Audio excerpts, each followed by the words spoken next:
Welcome in, everyone. Thanks so much for joining me. Today, I'd like to talk about Buddhist monasticism, its challenges, its rewards, a little bit about my experience spending 9 years as a Buddhist monk. Some of you new to this YouTube channel or new to me or my podcast might not know that I was a Buddhist monk for a pretty sizable chunk of my life.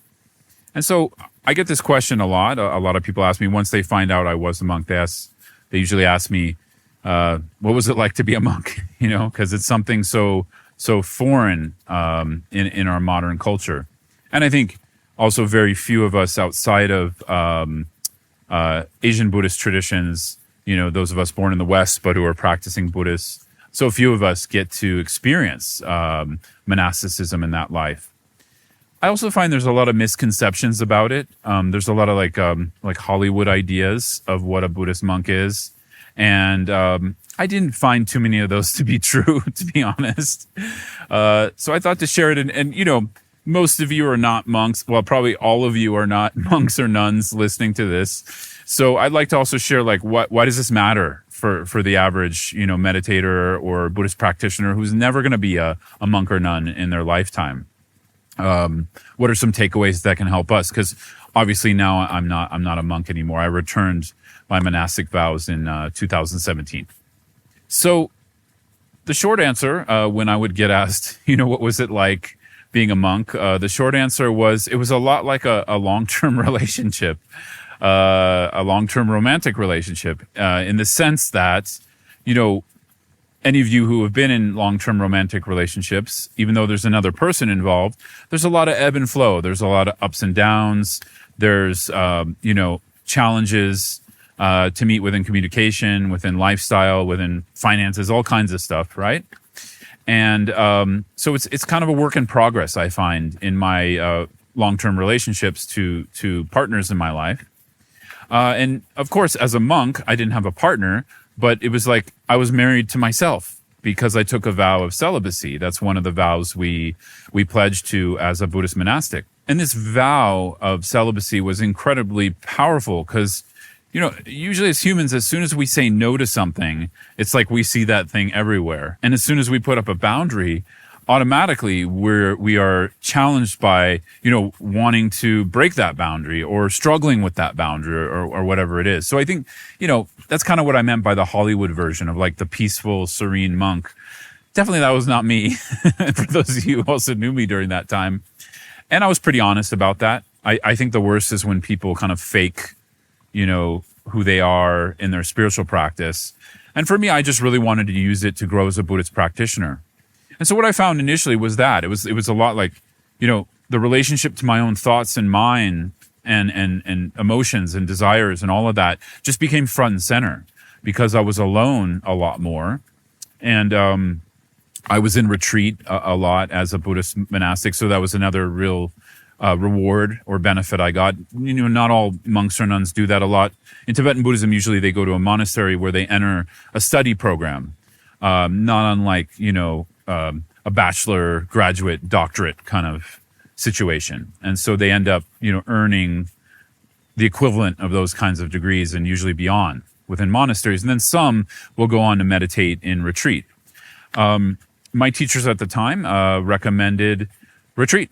They said, just go, and so I ended up spending a lot of time alone in isolated, not unlike this, isolated natural situations, which again can bring up this image of like the fantasy of being so peaceful and all that. Actually, for me, it was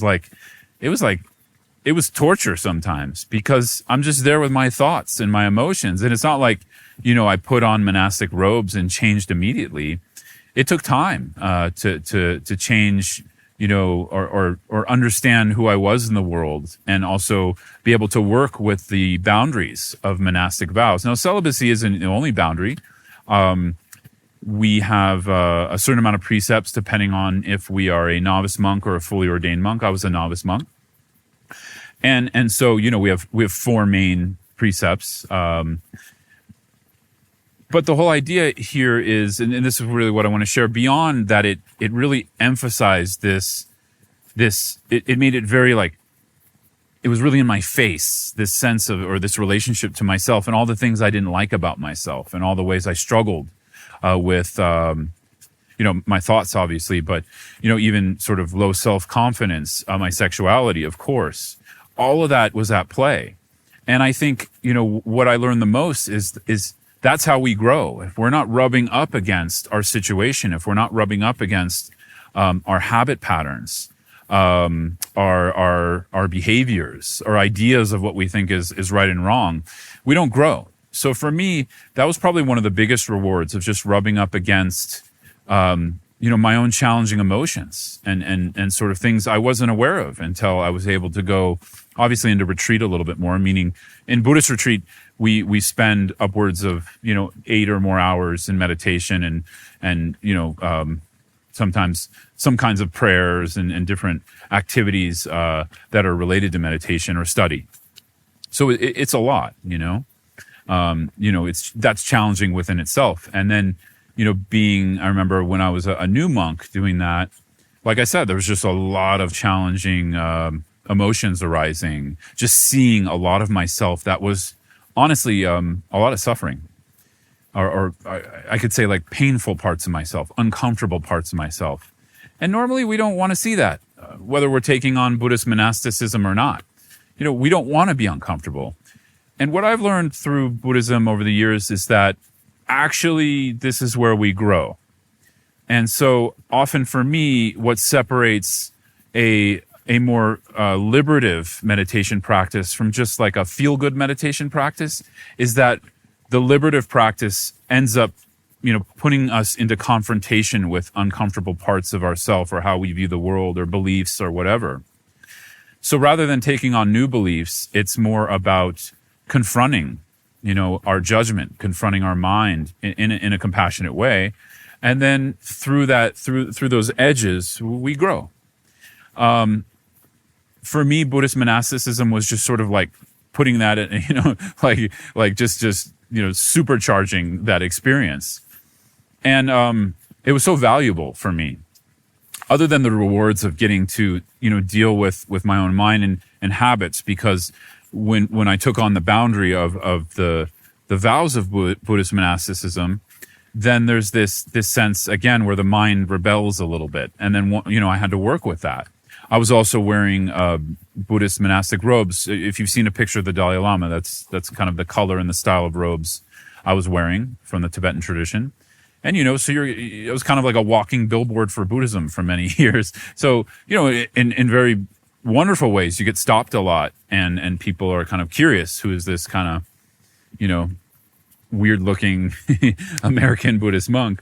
And they would ask, really genuine questions from their heart about meditation or about struggles they were going through. So those were really wonderful experiences, but also it was very challenging to, be stared at all the time. It's like, kind of like wearing my Halloween costume like year round, but it's not a costume for me. It's like, it's one of the vows is to wear the robes because it separates a Buddhist monastic in what they're doing with their life from others. Not in a bad way. It just makes a distinction. So others know what you're doing and you're reminded of what you're doing, because it's very easy to slip back into our old habits.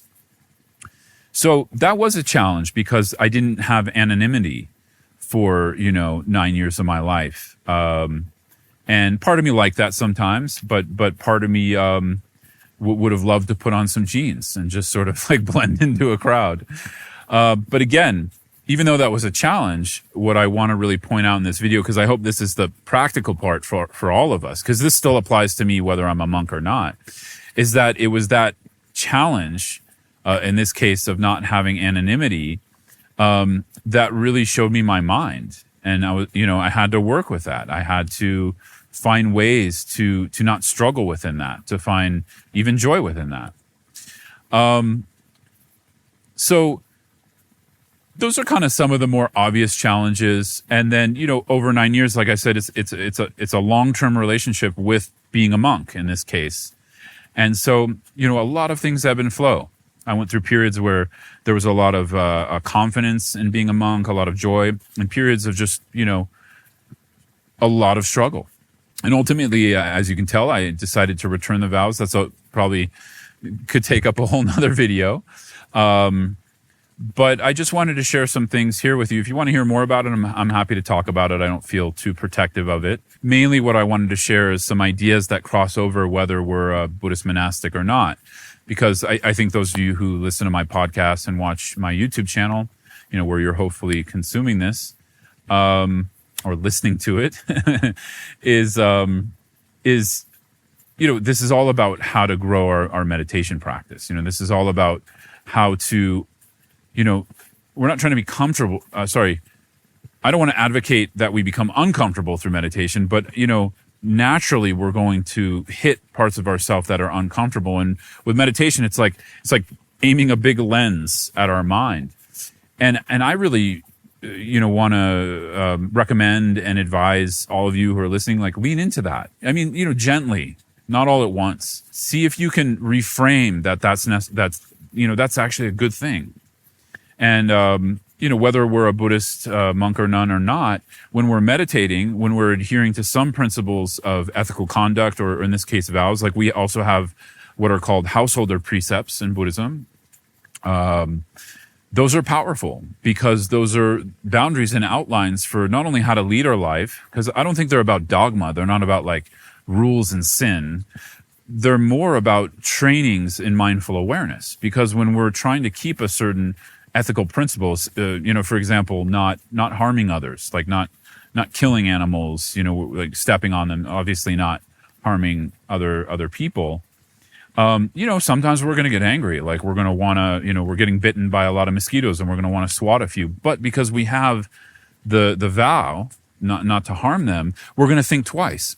And what this does is it sets up that boundary for our own internal compass to refine against. So I'll say that again. It sets up that internal boundary for our own, or it sets up that boundary for our own internal compass to refine against. I love, anyways, for me, when I'm in that moment, it's uncomfortable, just like I'm sure for a lot of you when I'm refining. But when I'm, just reflecting on it, I love it. It's such a beautiful part of the Dharma. Because when we take it non-dogmatically, and it's not about sin or virtue, that is a play in a sense, because there is cause and effect. So we have to be careful with our actions. But it's a little bit more we understand the practice behind it. We understand the principle of why it's important. Because our mindful awareness and, of course, our loving kindness, compassionate nature begins to grow. And from there, we can grow a healthier relationship to what reality is. We can grow the wisdom nature of mind and be able to cut through our suffering and delusion more. So this all happens because of mindful awareness. So the Buddha knew this. So, he set up principles and vows, whether we're monastics or not, to help us navigate and refine against what's coming up. So I hope that's helpful.